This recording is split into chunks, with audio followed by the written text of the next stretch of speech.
ГСП онлайн. Городские новости сейчас.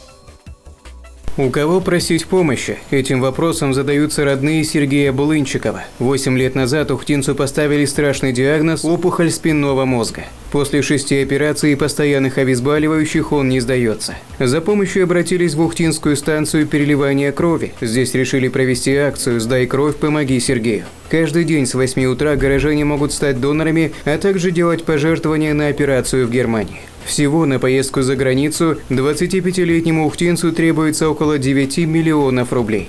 Сегодня приходили ребята, сдавали кровь, писали пожелания Сергею в поддержку его.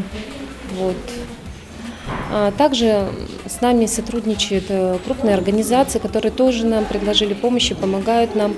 На крупных АЗС установлены также ящики, где тоже могут наши горожане помочь нам. За последние 2 недели общими усилиями горожан удалось собрать чуть более 500 тысяч. Как признается Надежда, времени осталось очень мало. Только обследование стоит 7 тысяч евро. На наши деньги это почти 600 тысяч рублей. Из-за нехватки средств даже эту процедуру у немецких специалистов пришлось перенести.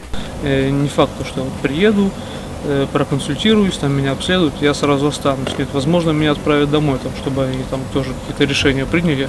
То есть, желательно тоже быть готовым уже к этому времени, мало ли чего там. Может, могут сразу оставить, тоже неизвестно.